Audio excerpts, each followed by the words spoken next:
It's December 19th, and just ordered this, and it's 10:26 p.m. in Arizona. Ordered from the Val Vista baseline location, and got raw meat. Back in 2022, MrBeast Burger looked like one of the smartest creator business moves ever pulled off. At its peak, the brand was flexing over 2,000 locations worldwide, popping up almost overnight like magic. Headlines were screaming about hundreds of millions in yearly revenue, and fans were hyping it as the future of fast food. A YouTuber building a global restaurant empire without owning a single building? That sounded next-level genius. Fast forward to 2025, and that empire is barely breathing. Most locations are gone. The company running the brand is now locked in a nasty legal fight with MrBeast himself. What used to feel everywhere is now reduced to a few ghost listings and one actual dine-in spot inside a mall in New Jersey.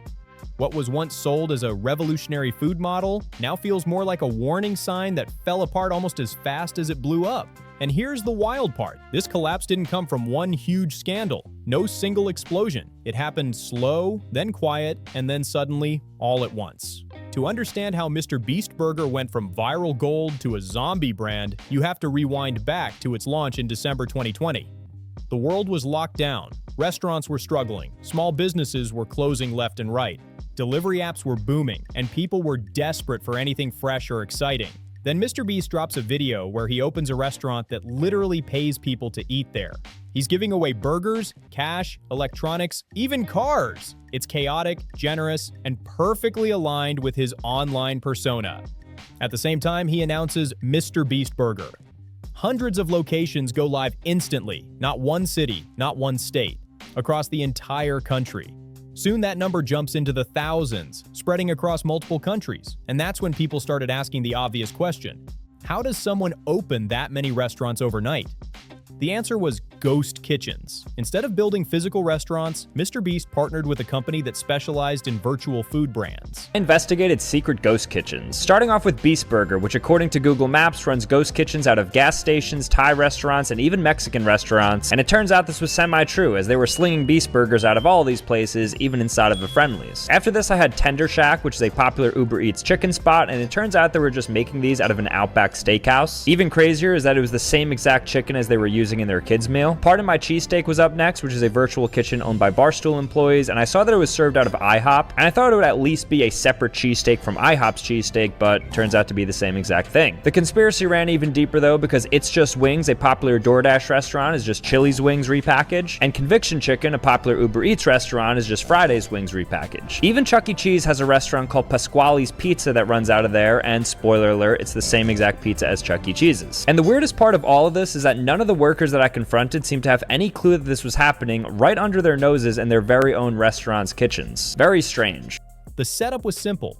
Existing restaurants and kitchens already on delivery apps would add the MrBeast Burger menu. They cooked the food using provided recipes, slapped the branding on the bag, and sent it out through Uber Eats or DoorDash. MrBeast brought the name, the hype, and the massive audience. The kitchens handled the cooking and ingredients. The delivery apps handled logistics. On paper, it looked flawless. Struggling restaurants got extra income during a rough time. MrBeast got instant nationwide reach during lockdowns. Fans felt like they were supporting their favorite creator just by ordering a burger. And for a while, it worked. Orders flooded in. Apps crashed. Social media filled up with photos of Beast-style burgers and loaded fries. Revenue shot up fast, with reports claiming over $100 million in sales within just a couple of years. Business YouTubers were calling it the blueprint for creator brands, and nobody was questioning the cracks yet. No real estate, no massive overhead, just scale, speed, and non-stop hype. On paper, it looked unstoppable. But the same thing that made MrBeast Burger grow so fast is exactly what quietly destroyed it. Because when you don't control the kitchen, you don't control the product. And food is not merch. Once the hype wore off, reality hit hard. People started posting what actually showed up at their doors. Burgers that looked nothing like the promo pics. Patties cooked wrong. Orders missing items completely. Fries cold and soggy. Buns smashed. Cheese barely melted. Some customers even realized their burger came from a random gas station kitchen or a diner they'd never heard of. The experience became a straight gamble. Money for you, money for you, money for you, money for you. You better come get a Beast Burger. I'm sorry for making you wait. Here's $100. Thank you. You might want to give another 100. It's going to be a second. Chris said it'll be a second. Here's another 100. It's a burger and some money. All right, it's nice meeting you. Here you go. Enjoy. Dude, I don't have any burgers right now, but here's $100. Thank you, bro. Yeah, man. This is the car I bought. I bought that car this morning on an impulse to give away. And since you got sideswiped, I thought we might as well give it to you. Mm-hmm. Yes. No, because I was just sitting there complaining about how I was going to get my car fixed. Thank you. No problem. Are you crying? Oh, she's going to make me cry. I don't get nothing, like, for real, I work hard for everything I got. I don't get nothing handed to me. Oh my gosh, I can't handle this. One person got something decent. The next got something barely edible. And the worst part? Most customers didn't understand ghost kitchens. They didn't blame the random restaurant making the food. They blamed MrBeast because his name was on the box. TikTok made everything worse. Videos went viral showing sad burgers, weird textures, and food that looked like it had been through chaos. People joked that Beast Burger felt like a randomized loot box. Sometimes you got food, sometimes you got disappointment. Influencers started digging into the ghost kitchen model, and it got ugly fast. Some kitchens were running dozens of virtual brands at the same time. One grill, one fryer, 10 menus, 0 loyalty. Health inspectors didn't always even know which brands were operating out of which locations. Quality control at scale was basically non-existent, and MrBeast knew it. When people tagged him with bad orders, he responded, he apologized, he refunded customers, he publicly admitted something was wrong. He even adjusted delivery ranges in some areas to cut down cold food complaints. But here's the real issue. He didn't own the kitchens. He was locked into a contract with the company running the operation, and that deal limited how much control he had. He could complain, he could apologize, but he couldn't just pull the plug, so they tried the one fix that actually worked. In 2022, they opened a real restaurant. The first physical MrBeast Burger launched at the American Dream Mall in New Jersey, and it was madness. Thousands of fans showed up. Police had to manage crowds. Wristbands were handed out just to keep order. It felt like a theme park attraction disguised as a restaurant. But here's the crazy part. That location actually worked. A dedicated kitchen, staff trained only for that menu, consistent branding, full control. Reviews were mostly positive. Business Insider later reported the food was solid. The experience was fun, and it felt like stepping into a real-life MrBeast video. Thousands of people crowded the American Dream Mall in East Rutherford for a restaurant opening. YouTube star MrBeast, whose real name is Jimmy Donaldson, has more than 100 million subscribers, and now he's got a burger joint, his first brick-and-mortar restaurant. Until now, the burgers were made in ghost kitchens and could only be ordered on delivery services, so some fans traveled from far away for the big grand opening. I am absolutely stunned by the amount of people that have traveled here from cross-country, out of the country, and some have never even tried one of these burgers. And that location is still open. That says everything. When MrBeast controlled the process, the brand worked.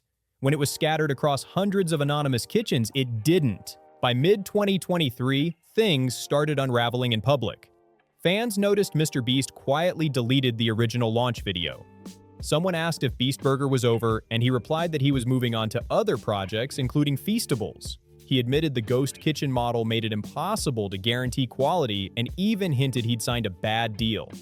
Those tweets didn't last long. They were deleted fast, which made it clear lawyers were already involved. Then came the nuclear move. MrBeast filed a lawsuit against the company operating Beast Burger, accusing them of serving low-quality food and prioritizing rapid expansion over brand integrity. The message was loud and clear. He wanted out completely. But the story didn't stop there. Within days, the company fired back with a massive countersuit over $100 million. They accused him of defamation, claimed bad reviews were a minority, and said he was trying to bully his way out of a contract. Now things got surreal. MrBeast was suing to shut down his own restaurant brand. The company running it was suing to keep using his name.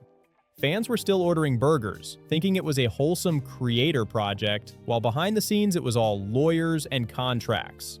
At the same time, the ghost kitchen industry itself was falling apart. Customers were tired of mystery food from mystery kitchens. Delivery apps were flooded with virtual brands nobody recognized. Regulators struggled to keep up. Many ghost kitchens quietly shut down without a word. By 2024 and into 2025, most Beast Burger locations vanished. Only a few ghost listings stayed up. The New Jersey location survived because it was real. MrBeast publicly distanced himself while the lawsuit dragged on, and the brand entered a weird limbo. Technically alive, practically dead, and the lesson is brutal. Beast Burger didn't fail because people hated MrBeast. It didn't fail because the idea was bad. It failed because food can't be scaled endlessly without control. Quality matters more than reach. Trust matters more than hype. Once customers feel burned, they don't come back. MrBeast moved on to products he fully controls, content, physical experiences, and packaged foods where quality lives or dies with his team. Beast Burger now stands as one of the clearest examples of how even the smartest creator empires can collapse when speed beats structure. Financially, it worked at first. Reputationally, it took a hit. Strategically, it's remembered less as a revolution and more as a warning. So what do you think? Did Beast Burger ever work for you, or were you one of the people who got burned by the ghost kitchen gamble? Drop your thoughts down below, like the video, subscribe, share it around, and I'll see you on the next one.